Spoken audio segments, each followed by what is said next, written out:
welcome back to Develop Book Club. Today we are continuing with King, Warrior, Magician, Lover, and today we will discuss the Warrior, which is chapter 6 of the book. A few things they say before they get going is that around our planet, that warfare in the past century has reached such monstrous and terrible pervasive proportions that aggressive energy itself is looked upon with deep suspicion and fear in general, and this is something to be addressed.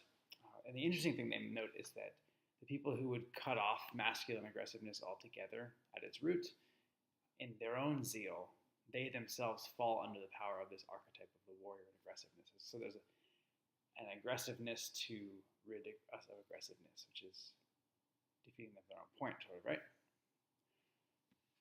Societies all over the world have rich warrior traditions. So Native American men, for example, lived and died with the warrior energy informing them of the smallest of all of their acts that they would do, living their lives nobly and with courage and with the capacity to endure great pain and hardship, defending their people against an overwhelming foe or foes. The warrior energy, indeed, the authors claim, is present in us men and in the civilizations that we create, defend, and extend. The question here then is, what are the warrior's positive qualities and how can they help us as men in our personal lives and in our work? And this is where we arrive at the warrior in his fullness. And the first characteristic, which we've already mentioned, is aggressiveness. And aggressiveness is a stance toward life that rouses, energizes, and motivates. It pushes us to take the offensive and to move out of a defensive or holding position. So samurai advice was always, for example, to leap into battle. And speaking of holding patterns, there was a quote from Patton that the authors mentioned, which is that he says, "I don't want to get any messages saying that we are holding our positions. We are advancing constantly," so this aggressiveness. "We are not interested in holding on to anything except the enemy." Proper aggressiveness in the right circumstances is strategically advantageous to the goals at hand. It is already half of the battle, just this aggressiveness, right? So warrior traditions all affirm that in addition to training, what enables the warrior to reach clarity of thought is living with the awareness of his own imminent death. So there's a very close tie to mortality here, obviously, as a warrior, right? The warrior's actions become second nature. They are the actions that he has tried for through the exercise of enormous self-discipline is a big one. So self-discipline in this instance, authors mentioned how Marines are made and warriors in our culture today. Part of what goes into acting decisively in any life or life and death situation, along with aggressiveness, as we mentioned, clarity of thinking and awareness of one's own death, is training, which is a huge deal for the warrior.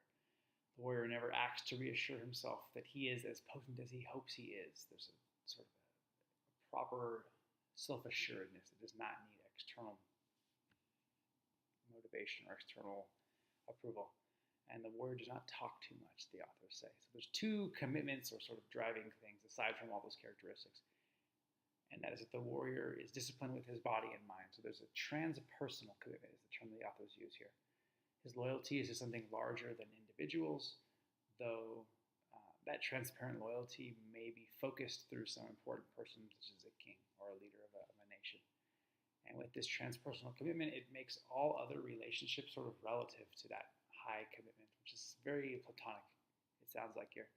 This is to say that it makes them less central than the transpersonal commitment. So there's this ideal, which is what's actually important. And then there are earthly manifestations of this ideal through people. Whereas the hero's loyalty in boy psychology is to himself, the warrior's commitment is to the transpersonal, to an ideal. And there's an idea of spiritual warriors like Jesus, Buddha, Muhammad. After the transpersonal ideal, our commitment number 2 is that the warrior is emotionally distant as long as he is in the warrior, or being a warrior. It's not cruel, it's just that he doesn't decide with emotion, but instead with that transpersonal ideal. It's sort of a consequence of it. In samurai training, they are taught to think not, "Oh, I am afraid," or "I am despairing," but rather there is someone who is afraid, or there is someone who is experiencing despair. And the idea here is that men who are exclusively warriors, not balanced with the other archetypes, like the lover or the magician, for example, they view women as only for fun, not for being intimate with. And this is why there are so many prostitutes around military and military bases, and why really driven businessmen, etc., tend to have affairs on their wives. So that's the full expression of the warrior. Now the shadow side, both poles are the sadist and the masochist. And because he is so vulnerable in the area of being related to others, because we mentioned this idea of being emotionally distant, so there's a vulnerability there, or an opportunity for the shadow to creep in, the man under the influence of the warrior needs to have his mind and feelings under control. Not repressed, but under control. Or cruelty will sneak in the door for him because there's an opportunity there, and that would be a situation where people would abuse their wives and or children.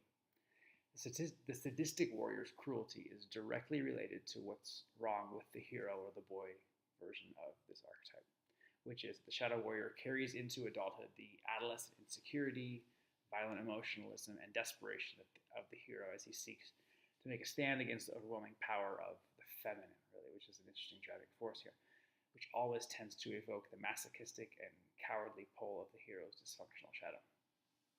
So speaking of that masochistic side, this is compulsively busy man who is driven by a deep anxiety, which is the hero's desperation. So again, sadistic is harming others, masochistic being harming toward the self.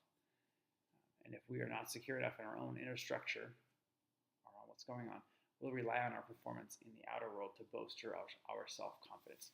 This comes up in many professions for men. So for example, salespeople, executives, politicians, and even revolutionaries, back to the political again.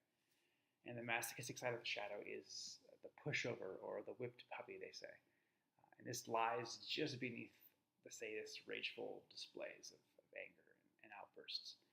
If we are under the power of the masochist, we will take far too much abuse for far too long, and then finally explode in a sadistic outburst of verbal and even physical violence. So there's a sort of play back and forth with the same underlying fear and anxiety, which is not present in the warrior in his full expression. So accessing the warrior, to finish up. If we are accessing the warrior in the right way, we will at the same time that we are detached in that sense, we'll also be warm, compassionate, appreciative, and generative. We will care for ourselves and for others. We'll fight good fights in order to make the world a better and more fulfilling place for everyone and everything. Our war making, if we choose to do so, will be for the creation of new, the just, and the free. That is the warrior archetype. Next time we continue with my personal favorite, the magician.